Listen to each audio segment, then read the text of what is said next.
programa dessa prova dos meus filhos. Muito mais saúde.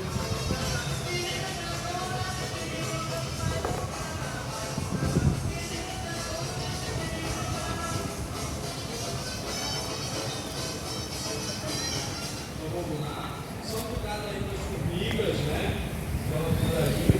Cuidado com as formigas. Mas agora a gente vai falar desses dois importantes prédios aqui da cidade de Belém. Vou passar para o Diego. Caíto, então, cadê o Caíto? Vamos lá, Caíto, aqui para falar sobre o Museu do Estado.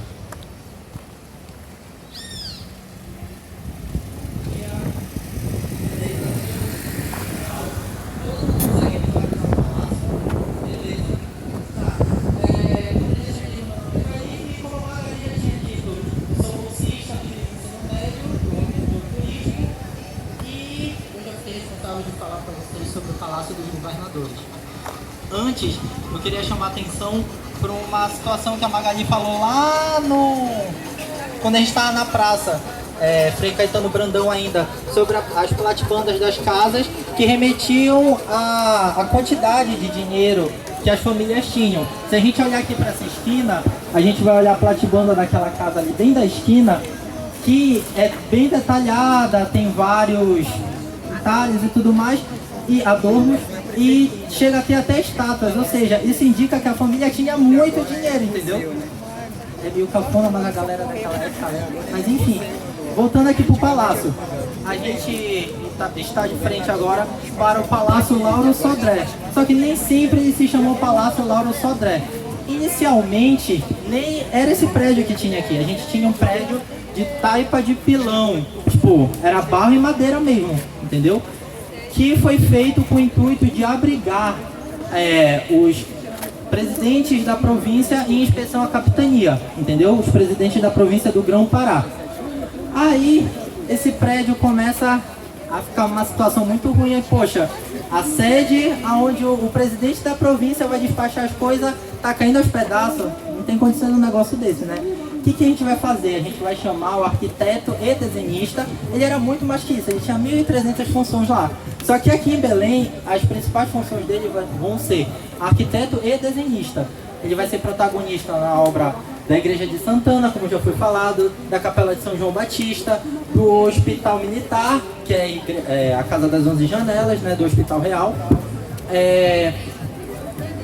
e de várias outras obras também na cidade.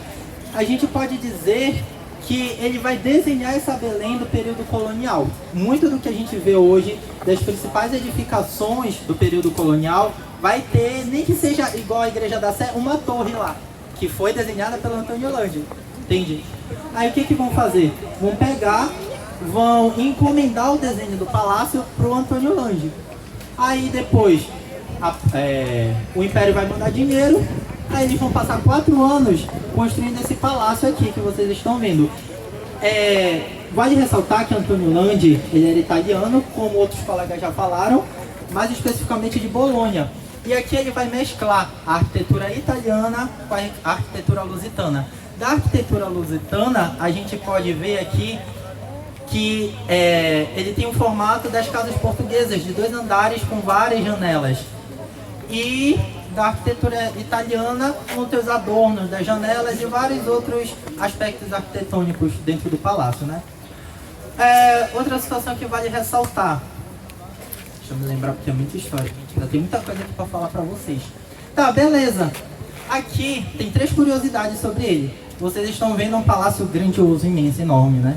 Esse daqui é o maior palácio governamental do período colonial no Brasil. Há suspeita de que na época lá que Dom João VI fugiu de Portugal, que Napoleão queria invadir Portugal, aí só que Napoleão tinha dívida com a Inglaterra, ele com quem eu for, com a França com a Inglaterra, com a França com a Inglaterra. Se ele ficasse com os franceses, a Inglaterra ia fazer o quê? Ia invadir Portugal. Os franceses. Se ele ficasse com os franceses, a Inglaterra ia invadir Portugal. Aí o que ele faz? Ele pega tudo, raspa tudo lá, até livro. Gente, viu uma biblioteca enorme, muita coisa pra cá. Veio uma penca de gente, aí ele vem escoltado pelos ingleses para fugir, para se refugiar aqui no Brasil. E aqui passa a ser a sede do Reino de Portugal, entendeu? Dentro de uma colônia, que muitos ainda tinham medo de vir para cá. Falavam sobre a questão do novo mundo, do desconhecido, de gente selvagem, pipipipopopó, né? Aí beleza, tem-se a suspeita de que a família real viria para cá, para este palácio. Por isso a grandiosidade do palácio, tá entendendo? Outra coisa muito importante a ressaltar. Com certeza muitos de vocês já ouviram falar de cabanagem, né? A gente sabe, ou pelo menos a maioria, acredito eu, que os cabanos vão e tomam Belém na madrugada do dia 6 para o dia 7 de janeiro de 1835. Nessa tomada do poder, eles atacam 3 lugares que vão ser os principais para tomar essa hegemonia do poder. Vai ser o quê? O trem de guerra, que é o convento dos mercedários, ali do lado da Igreja das Mercês, que é onde o governo guarda as armas, né, da província e tudo mais. Aí vai ser o Palácio dos Governadores, porque aqui é a sede do Executivo. E, por último, o Forte do Castelo. Aí eles vão em vários grupos, se direcionam de forma muito organizada e tomam a cidade. Quando eles chegam aqui, eles cercam o palácio. Só que o presidente da província na época, o Lobo de Souza, ele tava lá agoniado, já sabia que tinham tomado Belém. Tipo, a galera toda tava lá no Teatro Providência, que é um prédio que ainda existe, inclusive, até hoje, lá na Igreja das Mercês. É um prédio azul com os detalhes brancos nas janelas, fica bem de esquina. Ele tem 2 andares. Aí a galera tava todo mundo lá, a elite, aí o governador da província, o fulano lá das armas, que tomava conta do exército, para tranquilizar a galera, porque já tinha murmúrio de que os cabanos iriam tomar Belém. Aí pra galera se tranquilizar, tava todo mundo lá dentro, né? Aí os cabanos já estão todos organizados aqui ao redor da cidade para tomar a cidade. Aí chega um cagueta e fala lá pro governador: olha, vou invadir Belém. Aí o que ele faz? Ele pega o carinha lá das armas, o que comandavam os militares, né? Ele fala: vai dar um jeito nisso daí, né? Aí só que lá dentro do teatro, enquanto eles estavam assistindo o espetáculo, já tinha outros informantes dos cabanos. Aí o que acontece? Esses informantes saem e avisam os cabanos a tempo deles se dispersarem e despistarem os militares. Só que depois disso, eles vão e continuam o plano de ataque. Lá por volta das 2 horas da manhã, eles já tomaram o trem de guerra, cercaram aqui o palácio e o Lobo de Souza entra aqui por esse hall de entrada ali naquelas portas, antes das escadas. Aí ele chega aqui, olha para os soldados, tipo, a cidade tomada, eles não tomam reação nenhuma. Aí ele diz aqui um papinho lá de que se a pátria está em perigo, eis aqui mais um soldado para protegê-la. Aí o soldado continuou parado lá, já tinha aderido à cabanagem, né? Estavam junto com os cabanos. Aí chega um cabano e matou o Lobo de Souza aqui no hall de entrada. Pode um negócio desse? Essa é a segunda curiosidade. Aí terceira curiosidade. Aqui a gente pode ver que tem somente uma porta nessa lateral aqui de quem está de frente, lateral esquerda. Dessa porta aqui, nessa porta, existe uma capela, cujo retábulo dela, o desenho do altar central, né, tem estilo barroco. Foi desenhado por Lani também, claro, né, assim como todo o palácio. Daqui, em 8 de setembro de 1779, sai o primeiro Círio de Nazaré. Por que 8 de setembro? Você fala, mas o Círio não é em outubro? Naquela época, o Círio era comemorado entre setembro e outubro, variava. Aí depois de 1900, o bispo lá da época de 1900 falou, não, vai ser todo segundo domingo de outubro.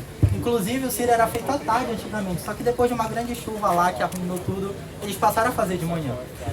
Outro detalhe importante, não sei quem aqui já ouviu aquela história de que a imagem peregrina, quando tiravam da basílica, que não tinha basílica, era uma ermida antes, né, uma igreja pequena, ela voltava para lá. Aí o presidente lá da época da província falou, eu vou tirar a prova essa história aqui. O que ele faz? Ele pega a imagem original, que é aquela que está no nicho que a gente chama de glória lá na basílica, traz para cá, tranca e coloca a guarda. De noite ninguém abre. Quando ele acorda no outro dia, o que acontece? A imagem não está mais lá. Aí a gente dá início a uma das procissões do Círio, que é a trasladação, que faz jus justamente como é o nome? A esse trajeto. O Círio vem e traz a imagem, né? A trasladação seria como esse trajeto que eles trouxeram a imagem para cá e a imagem desapareceu e voltou para lá, para a igreja, entendeu? Só que a gente faz no sentido contrário. Primeiro sai daqui para ir para a igreja e depois da igreja para cá, né? Outras informações que eu posso dar para vocês sobre o palácio. O palácio, na época da borracha, no governo do Augusto Montenegro, inclusive, para quem não sabia quem era Augusto Montenegro, essa rua que eu passo aqui todo dia, Augusto Montenegro, quem é esse? Era um governador aqui, né? Período imperial. Na época da borracha, início do século XX, Belém e Manaus vão se tornar grandes centros da extração, beneficiamento, exportação e comercialização da borracha. Aí o que vai acontecer? A elite vai enriquecer aqui. Beleza. Aí o que vai vir? O movimento da Belle Époque, que é um movimento cultural que vai atingir o quê? A literatura, a política, a música, tudo. Aí, por que o pessoal queria se inspirar nesse movimento da Belle Époque? Porque lá em Paris, essa era a moda. Paris era o centro cultural do mundo. Ou seja, a maioria das cidades queriam se inspirar em Paris. Aí o que eles aderiam? Principalmente no estilo arquitetônico, o Arte Nouveau. Entendeu? Que vai ser marcado por características de natureza, de pássaros e afins. Aí, né, o Augusto Montenegro vai falar, poxa, eu tô aqui no meu palácio, todo mundo mudando aqui, né, o estilo, por que eu não vou mudar? Aí ele vai e traz a característica do ecletismo aqui pra dentro, porque ele pega esse negócio da Belle Époque e taca aí dentro, começa a meter lustre, o caramba, ele descaracteriza um prédio que, vale ressaltar, é do período colonial, né? Aí, por que ecletismo? Ecletismo é quando a gente vai ter vários estilos arquitetônicos dentro de um prédio, como exemplo do Palácio de Bolonha. Inclusive, para quem já foi na visita guiada, a galera da educação católica sempre ressalta que é um palácio em estilo eclético, porque são vários estilos arquitetônicos dentro do palácio, né? Aí só que depois vai acontecer o quê? Vem o IFAM e fala, não, tá errado. Em 1971 eles vão fazer uma reforma e trazem grande parte dessa característica colonial de volta para o Palácio Lauro Sodré. Depois disso, ele passa a abrigar o Museu do Estado do Pará, que inicialmente funcionava no Centur, depois passa a funcionar no Palacete Bolonha e depois vem pra cá, entendeu? Aí, deixa eu ver mais o que. Ah, tá. Os espaços de museu e memória do Estado, estão todos abertos e de forma gratuita hoje até as 5 horas da tarde. Palácio dos Governadores, Casa das 11 Janelas, Forte do Castelo,